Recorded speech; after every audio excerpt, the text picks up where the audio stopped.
जाफ़र अस-सादिक बिन Mohammad Baqir रहमहुल्लाह के बारे में एक बड़ा मशहूर वाक़या है। उन्होंने किसी को 5 दीनार 5 सोने के सिक्के कर्ज दिया था। जब डिमांड किया तो उसने आगे से झूठ बोला कि मैंने आपसे कोई कर्ज लिया नहीं है। तो वो मामला अदालत में गया तो काजी के सामने उसने ये कहा कि अगर आप वाकई समझते हैं कि मैंने आपसे 5 दिनार कर्ज लिया है तो आप अल्लाह की कसम उठा के गए। और वो ये एक्सपेक्ट कर रहा था कि ये 5 सिक्कों के पीछे कसम नहीं उठाएंगे, इतनी बड़ी हस्ती है तो मेरी भी जान छूट जाएगी। लेकिन मसला यहाँ पे कसम उठाने या ना उठाने का नहीं था, उनकी क्रेडिबिलिटी का मसला था। खैर उन्होंने अपनी क्रेडिबिलिटी का मसला भी नहीं समझा। उन्होंने कहा मैं अल्लाह की कसम उठाता हूं तूने 5 दिनार मुझसे लिए, तो जब उसकी डिमांड थी कसम उठाए तो मैं मान लूंगा।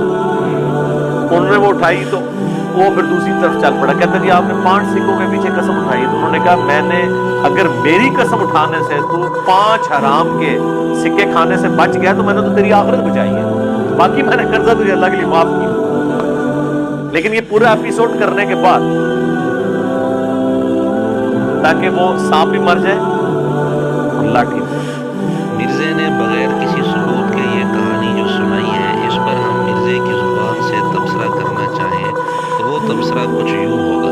असल में डंगर जाहिल लोगों ने स्टोरियां बनाई हैं, उन्हें पता ही नहीं था कि मसला क्या होगा।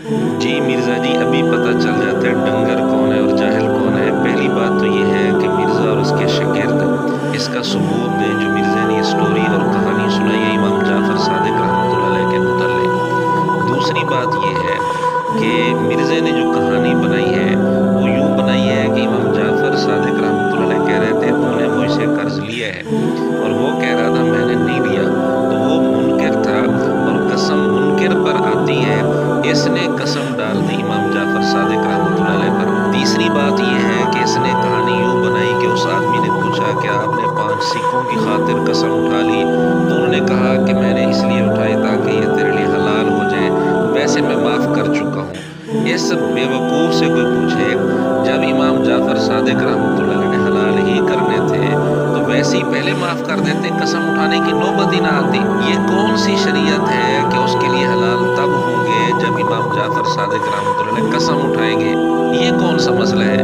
अगर उसके लिए हलाल करने थे इमाम जाफर सादिक रहमतुल्लाह अलैह अदालत में ही ना आते और उसको कह देते कि मैंने तेरे लिए हलाल कर दिया, तुझे माफ़ कर दिया, तो उसके लिए हलाल हो जाते। बहरहाल मिर्ज़े ने जो ये कहानी घड़ी है, मिर्ज़ा और उसके शागिर्दों पर ये कर्ज है कि वो इसका मुस्तनद सबूत दे। इतनी टेक्निकल गलतियां ये स्टोरियों में देखे मैंने पकड़ ली हैं। मिर्ज़ा जी, दूसरों की बातों में कीड़े निकालने से पहले अपने घर का जायज़ा ले लिया करें। आपकी कहानियों में टेक्निकल ख़राबियाँ कैसे होती हैं वो हमने आपके सामने वाज़े कर दी हैं।